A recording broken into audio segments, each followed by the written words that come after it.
Olá a todos, eu sou o Edgar, é um prazer enorme estar aqui com vocês.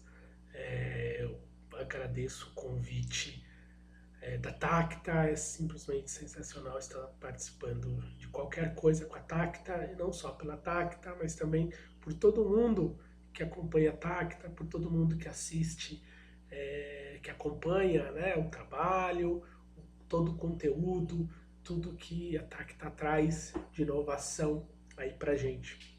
Eu peço desculpas um pouco pela minha rouquidão, depois de uma série de convidados em casa, né? Todos ficaram ruins, então estou um pouquinho rouco aí, mas está tudo certo, né?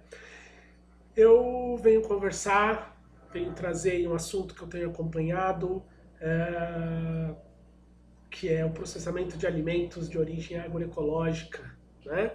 O que a gente pode falar de inovação quando, em relação a produtores agroecológicos, que é um mercado, é um segmento muito bacana, muito legal, mas que precisa de muita estruturação, a gente precisa aí de todo mundo que gosta do assunto, que sabe do assunto, é, se envolver e a gente construir essa base, construir essas soluções aí para esse segmento que pode nos trazer muita resposta de sustentabilidade, de saudabilidade, de desenvolvimento social, né? Bom, eu sou designer de produto, né?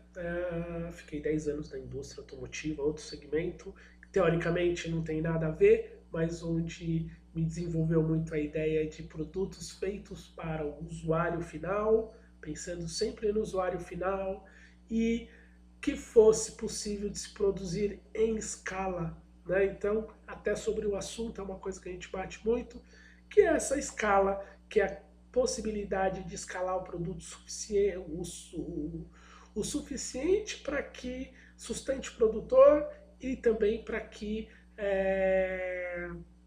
o consumidor tenha aquele produto, para que aquele produto chegue, para que não fique faltando, né? Estudei planificação industrial no Senai Alimentos, no Senai Alimentos também, manipulação de alimentos, uma especialização aí técnica muito bacana, algo muito interessante que eu fiz, que abriu minha cabeça muito esses processos, tirando da ideia totalmente artesanal, totalmente artística da gastronomia para uma coisa muito mais técnica que eu estava mais acostumado.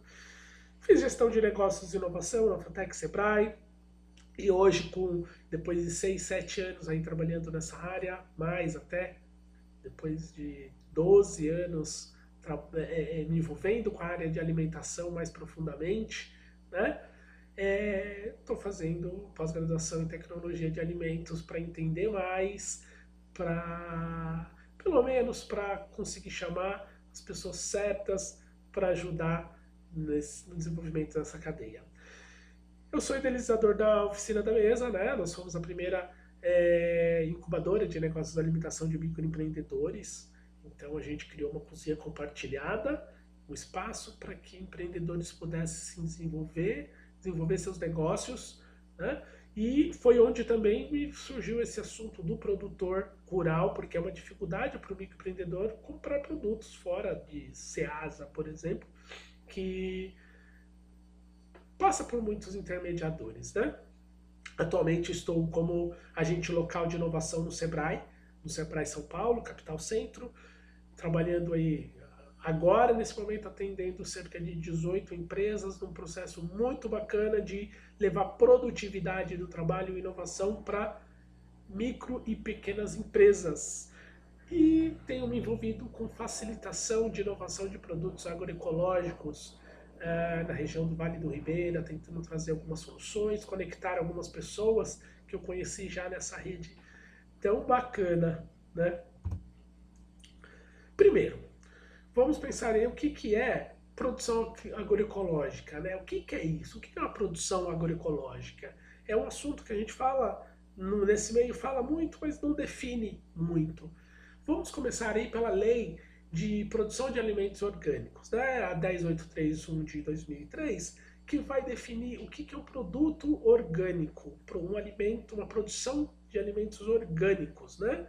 Então, basicamente, pegando os principais pontos, é claro que a lei é maior, envolve mais coisas, mas basicamente a gente vai estar falando de produto isento de contaminantes intencionais, né? Agrotóxicos, fertilizantes, né? Algo que não tem ali na terra e que são contaminantes, que de alguma forma vai contaminar com algum objetivo, né? Tirar pragas, por exemplo.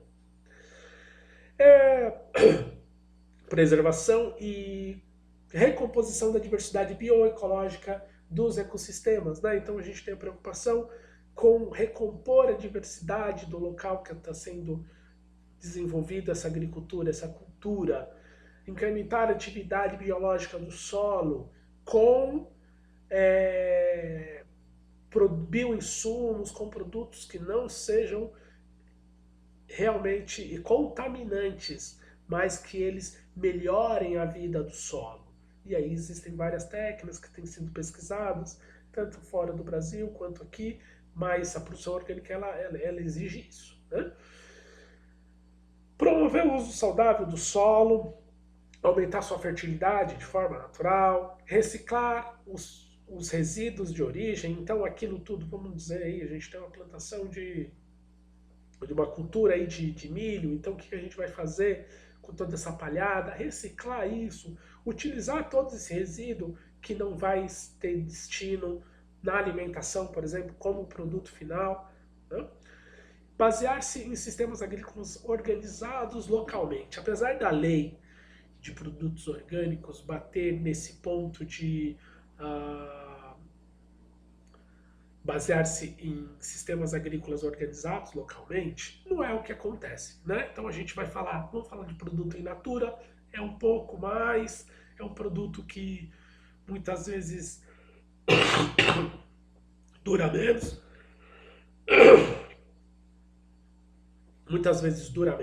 né? Tem um prazo de validade muito menor, mas ainda assim ele caminha aí por grandes regiões, não vou dizer o país todo, mas ele caminha por uma boa extensão territorial do país, uma grande logística, e daí a gente tem também os produtos processados, né? Bebidas, grãos, secos, né? Grãos secos, tudo mais que aí não é localmente mesmo. Então o arroz que a gente recebe aqui em São Paulo, orgânico, vem do Paraná, vem do Rio Grande do Sul, coisas assim. Integração entre diferentes segmentos da cadeia produtiva. Então não é somente a gente pegar o produto orgânico ali do produtor e levar para um grande processador de alimentos aí para desenvolver isso. Então, pela lei, a gente teria uma integração maior nos segmentos aí da cadeia produtiva, né? E a manipulação dos alimentos agrícolas com base no uso de métodos e elaboração cuidadosos. Esse já é um ponto bem seguido, né? Então existe bastante cuidado, por causa também da contaminação, para que não venham contaminantes. O produto orgânico, ele tem uma característica, por não ter esses defensivos agrícolas nele ali, ele tem uma condição complexa com insetos, por exemplo, né? Com carunchos, com outros contaminantes biológicos aí, vamos dizer, né? Então, por exemplo, você pega um arroz, um feijão orgânico, ele dura menos porque vai ter mais bichos ali, então o produtor tem que tomar um cuidado muito grande para que não permita essa contaminação. Voltando para o agroecológico mesmo, não só para o orgânico, daí a gente tem preocupações que são adicionadas a isso. Como o orgânico exige sem defensivos químicos, uso de insumos naturais para controle de pragas, mas aí já entra a responsabilidade ambiental, a responsabilidade social, a logística com menos impacto. Então, aquilo que a gente falou, né? Na agroecologia, a gente vai considerar muito mais essa ideia da cadeia. Não dá para produzir um produto agroecológico para que ele tenha que andar tanto, tem que atravessar o país. A gente tem que pensar, daí voltando também aí na responsabilidade ambiental, são, né, cruzar isso com a responsabilidade social, que é produção local. Né? Então a gente tem aí valorizar o trabalho dos produtores e os alimentos mais nativos, mais locais, até respeitando a cultura local aí com tipo de alimento. Então a gente tem um país que tem uma extensão muito grande e tem que pensar que e aproveitar essa cultura do alimento local, cada região tem certas preferências e tem certas preferências muitas vezes porque tem aquele produto em mudança, esse produto foi desenvolvido pelas, durante décadas aí, pelas pessoas, pelas famílias, toda uma cultura envolvida no desenvolvimento desse alimento que muita coisa se perde, muita coisa tem se perdido, porque a gente vai levando alimentos, mesmo não processados, mas mais comuns e de uma agricultura de grande escala. Para isso integrar mais a cadeia produtiva. Produzir uma mandioca num lugar, vamos processá-la ali com alimento, com um escondidinho, com a tapioca, com algo que é feito mais localmente, não mandar essa mandioca feita no norte lá para o sul para ser processada e virar, ou para o próprio nordeste para processar e virar tapioca. Então é uma preocupação muito grande aproveitar os povos locais para esse desenvolvimento do produto. Ponto muito e extremamente importante, sistemas de cultivo integrados, sem monoculturas. Então a gente vai ter uma agricultura muito mais integrada.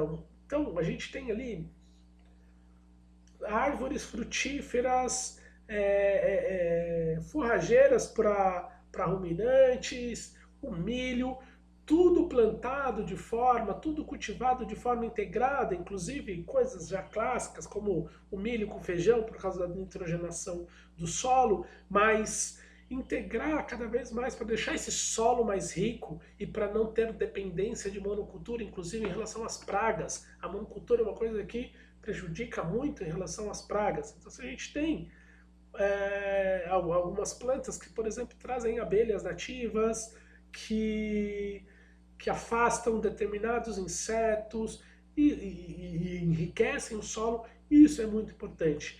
Cada região vai ter suas culturas específicas para fortalecimento dessa integração da cultura. E buscar muito na agroecologia, nesse conceito desses produtos, a gente vai buscar muitos conceitos da permacultura. Né? Então, reuso de água, bioconstrução, quando possível, né? Mas alguns conceitos de não vamos ter ali um zoneamento, uma região onde a gente tem mais trânsito, a integração toda entre esses insumos, esses dejetos, o uso do próprio dejeto, dos dejetos humanos, por exemplo, para processá-los de forma que virem alimentos, dejetos animais, para que virem alimento não, adubo, né? Processar aquilo, fermentar, tudo. E isso é muito importante para essa integração toda e para a riqueza desses produtos. Não é nenhuma novidade. Isso tudo é algo só que está ressurgindo, mas é trazendo vários conhecimentos aí mais antigos integrados. né? Então cada região tinha isso, não só no Brasil, mas no mundo inteiro. Tem as tecnologias que foram desenvolvidas, o desafio é juntar essas tecnologias que foram desenvolvidas, né? Quando a gente vai falar do processamento, a gente começa, que é um assunto aqui da nossa conversa, a gente tem algumas dificuldades bem importantes de se dizer, né? A gente tem que falar sobre escala. A gente está falando provavelmente de pequenos produtores, agricultura familiar, pequenos produtores, porque o grande produtor, no geral, está preocupado com a monocultura, aquela escala absurda, como a gente conhece, né? Algo que dá um retorno muito grande. Então a gente está falando aí, quando a gente fala em escala, a gente tem um problema. Pensar essa escala, desenvolver essa escala, pensar esse produto para que não seja subsistência, para que seja também para retirar o alimento ali do produtor, mas para que ele vá também, todo o excedente seja trabalhado, né? Os produtores, uma dificuldade que a gente tem encontrado bastante, os produtores eles não têm muito interesse no processamento do alimento. É uma dificuldade, é uma questão bastante local, né? Então isso a gente acaba tendo poucas pessoas com esse interesse de trabalhar no processamento. Muitas vezes é alguém da cooperativa, ah, alguém, uma outra pessoa que está interessada nisso, mas é pouca gente. Então a gente acaba sendo necessário trazer pessoas de fora que não são os agricultores para esse processo, né? Para essa etapa do processamento de alimentos. Existe uma falta de assistência técnica na parte de agroecologia muito grande. Existe uma dificuldade muito grande de assistentes técnicos, de ATER aí, que sejam especializados em agroecologia. Tenho visto muita dificuldade em várias regiões do país, essa dificuldade aí de pessoas especializadas, trazendo técnicas novas, estudando técnicas novas, não só aplicando coisas antigas, que é importante, claro, mas pesquisas para entender o que é melhor e para cada região, porque quando a gente fala de agroecologia, a gente está falando de regionalização num país tão extenso, com tantos biomas diferentes, dentro dos mesmos biomas, vários ecossistemas ali, como a gente vê, não dá para falar de Mata Atlântica igual, a gente tem Mata Atlântica na Bahia, com cacau maravilhoso, e Mata Atlântica no Vale do Ribeira, que também tem produzido cacau, mas que não tem sido explorado para ver a qualidade, né? Então precisa de muita assistência técnica e não dá para aplicar as mesmas tecnologias para isso. Acesso ao crédito, precisa de crédito para desenvolver esses negócios, para desenvolver esses produtos, para desenvolver essa assistência técnica. Voltando, desculpa, mas eu estava falando de assistência técnica, não é só para o cultivo que falta, mas para o processamento. A gente está falando de processamento pelos agricultores ou pelas comunidades locais que tem uma dificuldade muito grande de entender itens básicos. A gente pega aí, por exemplo, mudando um pouquinho aí o segmento, a gente pode falar do queijo. Então tem aquele produtor do queijo ali, é bacana, é muito bom, mas a gente chega a alguns pontos, quando a gente vai para comunidades cada vez mais distantes, de qualidade de segurança do alimento, né? da segurança do alimento, por causa dos contaminantes, por causa do que para alguns é muito óbvio, para outros não é. A gente está falando de muitos conhecimentos. Então falta uma assessoria, uma assistência técnica para o processamento também, falar qualidade, segurança do alimento, principalmente, mas também para a escalabilidade. A gente vai naquele primeiro ponto, que é a escala, né? Então a gente cai aqui na escalabilidade do produto, que depende muito de assistência técnica para isso. E a gente hoje existe, claro que existe, pessoas hipercapacitadas nessa etapa, mas existe uma dificuldade de acesso a essas pessoas, né? E para isso a gente precisa de crédito, então cruza esses assuntos. Outro ponto que é uma grande dificuldade é que os produtores locais eles não veem muita oportunidade nos produtos tradicionais. Eu vou continuar falando aqui do Vale do Ribeira, que é a região que eu tenho conhecido mais, mas tenho exemplos de vários lugares.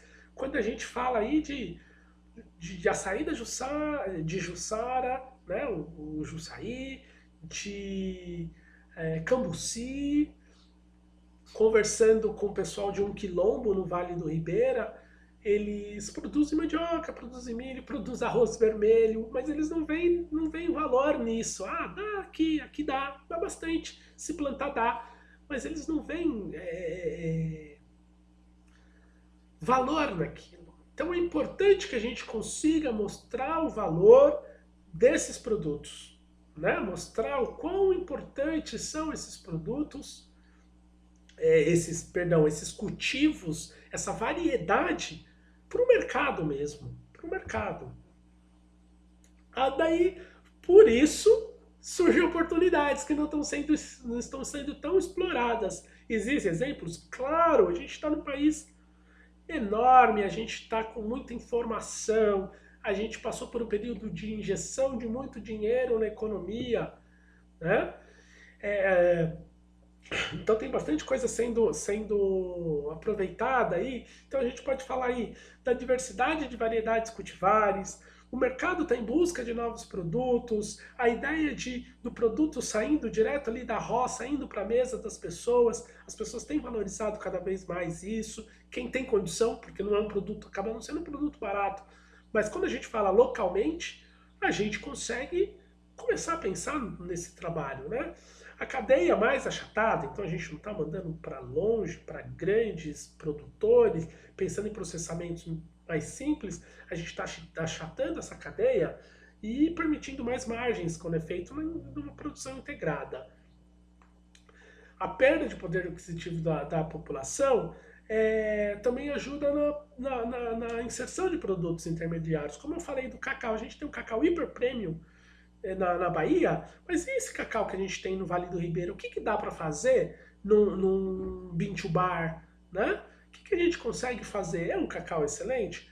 Não pesquisei ainda, não consegui acesso a esse material, estou aguardando alguns, é, algumas amostras para mandar para a gente hiper especialista dessa rede da Tacta e de todo mundo aí que a gente conhece, para avaliar, falar, ó, não, ele tem potencial para alguma coisa. E daí a gente trabalhar esse cacau mais simples, que vai trazer um chocolate mais barato mesmo, porque ele está aqui mais perto da gente. Porque os produtos são cada vez piores por causa da dificuldade econômica, né? As geleias locais, como processar melhor? Eu tenho visto geleias locais que não estão legais, elas poderiam ser melhores. Então dá para a gente melhorar isso e de forma mais natural. Produção à base de cogumelos, tem muita produção agroecológica no meio da floresta, tem toras utilizando mata nativa para produzir cogumelos, por exemplo. Né? E quais são os desafios aí para a gente perseguir, né? Conectar esses produtores, cooperativas e também essa assistência técnica. Gente interessada, de repente tem aí entre vocês pessoas interessadas para a gente conseguir conectar um pouco disso, tentar desenvolver novos produtos, tentar ajudar nessas produções e nesse mercado, né? Assistência técnica rural e para processamento de alimentos, que é o que eu estou falando, que a gente pode trazer de vocês, pode procurar aí, a gente tem que achar essas pessoas, né? O escoamento da produção ao varejo, consumidor final, é algo bem complexo, né? Eu acho que quase todos vocês sabem como é complicada essa logística, como é cara, ainda mais com combustíveis a esse preço. E ser local é muito mais fácil, mas a gente precisa de marketing, divulgação, publicidade desses produtos, testes, aí vai dinheiro também, né? Mudança na mentalidade do produtor, fortalecendo essas cultivares nativas e locais. Então é aquilo que a gente tinha falado anteriormente, mostrar para ele que dá. E para isso a gente precisa de pessoas com visão e com assistência técnica para fazer alguns testes. E não, a gente vai cair no outro ponto, que é o crédito para implantar isso, né? Tanto para implantar esse desenvolvimento de cultivares e de produtos, quanto para criar estrutura de produção. A gente está falando aí já de cultivares, que tem, né, o que eu tenho falado de cultivares, mas quais são essas possibilidades? O que a gente tem aí para dizer, para trazer de interessante? Variedades crioulas ancestrais, a gente vê até com milho, trigo e mandioca. Tem muita coisa, tem muita coisa. Quando a gente conversa com os produtores locais, a gente vê, tem esse aqui, não produz muito, a gente não faz muito, porque a mandioca, eu ouvi esses dias do pessoal do Quilombo, a gente produz mandioca, mas é mais fácil comprar no mercado, porque todo lugar tem. Então, até aí você vai ver, aqui na região do Vale do Ribeira, tem coisa que vem de Ceasa, de São Paulo. Né? Então, assim, é absurdo. Vai de Ceasa, vem para cá de algum lugar e daqui volta pro lugar onde tem acesso a uma plantação. E a gente tem cacau. Eu estou falando, gente, da área de Mata Atlântica, do sul do estado de São Paulo, porque assim, é muita coisa nesse país, tá? Então a gente tem cacau, tem juçaí, tem mandioca, tem os cogumelos e outra coisa bem bacana, o mel das abelhas sem ferrão, né? Das abelhas sem ferrão. Abelhas nativas que ajudam muito no desenvolvimento desses cultivares e da escala. Não é tão escalável quanto a abelha africanizada. Mas espera aí, qual é o custo disso? A gente vai ter que ter mais caixas. É outra forma de renda, outro produto que a gente pode colocando no mercado, né? Desenvolvimento aí. E onde a gente consegue praticar alguns pontos aí de inovação, né? Com a ideia de clean label aí, com conservantes naturais, usando conservantes naturais, né? Açúcar, gordura natural, trabalhar coisas confitadas. E para isso a gente precisa também de crédito para entender o shelf life desses produtos, processamento térmico disso. Né?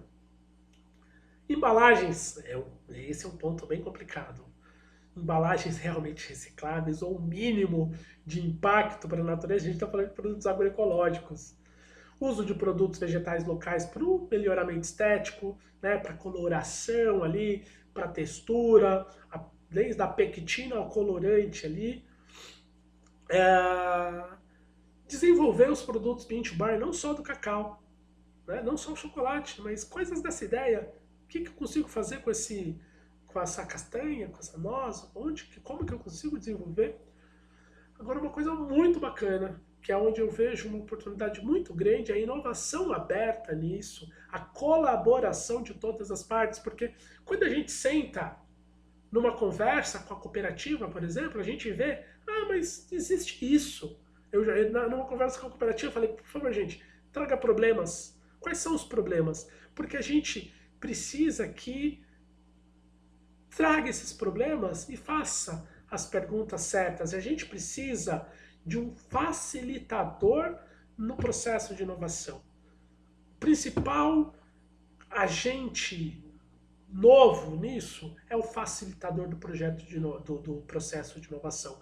Para fazer as perguntas corretas, para conectar com as pessoas corretas, para trazer rede para a gente encontrar soluções. Então aí, que é a colaboração entre as comunidades, os agricultores, as cooperativas, técnicos, mercado, né? O que cada um quer, a gente precisa disso junto. Bom, o assunto é esse. Eu fico muito agradecido, é algo que eu tenho me apaixonado muito, fico aguardando contato, inclusive de vocês, para ideias, e não deixo aí de agradecer a oportunidade fantástica de poder falar isso para vocês. Fico muito feliz em estar aqui, agradeço a Tacta, agradeço a todos vocês aí que acompanharam hoje.